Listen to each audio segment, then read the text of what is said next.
Hi friends, ఎలా ఉన్నారు? దేవుని పరిశుద్ధ నామానికి స్తోత్రం. ఈరోజు మన వీడియోలో శివలింగమును పూజించకపోతే నరకమేనంట అనే వీడియోని చూద్దాము.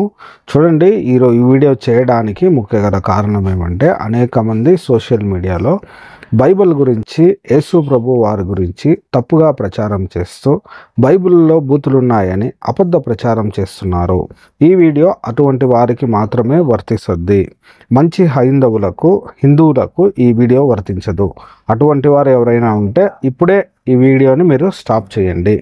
ఓకే, మనం వీడియోలో చూసేటప్పుడు శివలింగమును పూజించకపోతే నరకమేనంట. ఈ విషయాన్ని మనము బ్రహ్మవైవర్త పురాణము ప్రకృతి ఖండము 31వ అధ్యాయము 16-17 శ్లోకాలు ఇక్కడ కానీ చూస్తే, శ్లోకం ఉంది, దాని యొక్క తాత్పర్యాన్ని చూస్తే, శివలింగమును పూజించని వాడు పరమశివుని కోపము వలన భయంకరమైన శూలప్రోతమును నరకమును 100 సంవత్సరములు ఉండును.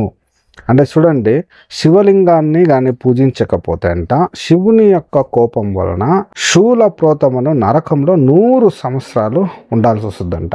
చూడండి, శివుణ్ణి ఆరాధించేది శైవులు మాత్రమే. వైష్ణవులు, శాక్తేయులు వీళ్ళు ఆరాధించరు శివుణ్ణి.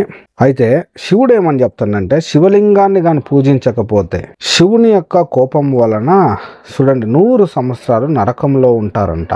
అదైన తర్వాత అచట నరక యాతమును అనుభవించిన తర్వాత 7 జన్మలు పెద్ద పులిగా, 7 జన్మలు దేవాలయమున అర్చకుడిగా జన్మించును.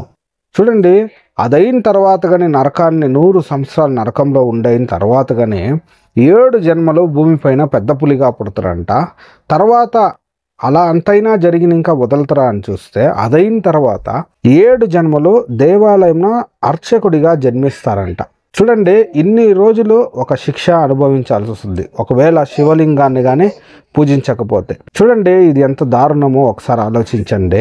చూడండి, బైబిల్లో కానీ చూస్తే, నిన్ను వలె నీ పొరుగు వారిని ప్రేమించమని యేసు ప్రభువులు వారు చెప్పారు. నీ శత్రువుల్ని ప్రేమించమన్నారు. అనేక మందికి సహాయం చేయండి అని యేసు ప్రభు వారు చెప్పి ఉన్నారు. అయితే బైబిల్లో వివక్ష ఉందని, బైబిల్లో తప్పులున్నాయని అనేక ప్రచారం చేస్తున్నారు. అయితే వీళ్ళు నమ్మేటువంటి ఈ యొక్క గ్రంథాలలో కానీ చూసేటప్పుడు చూడండి, శివుడు ఇలా చెప్తా ఉండో, శివుడిని కానీ పూజించకపోతే అంట 100 సంవత్సరాలు నరకంలో ఉంటారంట. శివలింగాన్ని కానీ పూజించకపోతే 100 సంవత్సరాలు నరకంలో వేసేది. ఇది ఎంత విచిత్రంగా ఉందో ఒకసారి ఆలోచించండి. ఈ వీడియో చూస్తున్న ప్రియ వీక్షకులారా, హైందవ సహోదరులారా, మీరే ఆలోచించండి, సత్యాన్ని తెలుసుకోండి. శివలింగాన్ని ఒకవేళ పూజించకపోతే అనేక మంది ఉంటారు, వాళ్ళకి దేవుని గురించి తెలియదు, అనేక మందిని దేవాలయాల్లోకి రానిరు. అటువంటి వారందరూ నరకానికి పోవాలా? వైష్ణవులు అనేక మంది విష్ణువుని మాత్రం ఆరాధిస్తూ ఉంటారు. అటువంటి వాళ్ళందరూ నరకానికి పోవాలా? మీరే ఆలోచించండి. అయితే చూడండి, శివుడు ఏమని చెప్తుందంటే, శివుని యొక్క కోపం వలన ఏం జరుగుద్దంట, భయంకరమైన, అది సాధారణమైనది కాదు, భయంకరమైన శూలప్రోతమును నరకమున 100 సంవత్సరాలు ఉంటారంట. అక్కడ నరక యాతనలు అన్నీ అనుభవించిన తర్వాత 7 జన్మలు పెద్ద పులిగా జన్మిస్తారంట.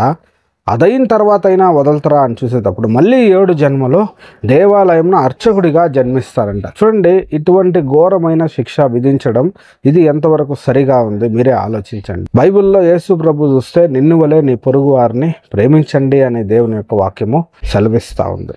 ఈ వీడియో చూస్తున్న ప్రియ వీక్షకులారా, హైందవ సహోదరులారా, మీరందరూ సత్యాన్ని తెలుసుకోవాలని ఈ వీడియో చేసి అప్లోడ్ చేస్తున్నాము. ఈ వీడియో గురించి మీ అభిప్రాయాన్ని మాకు తెలపాలంటే కమెంట్ ద్వారా తెలపండి. ఇటువంటి మరెన్నో వీడియోలు చూడాలంటే మా ఛానల్ని సబ్స్క్రైబ్ చేసుకోండి. ఇంకొక అద్భుతమైన వీడియోతో మళ్ళీ మీట్ అవుదాం. అంతవరకు దేవుడు మిమ్మల్ని కాపాడును గాక. ఆమేన్.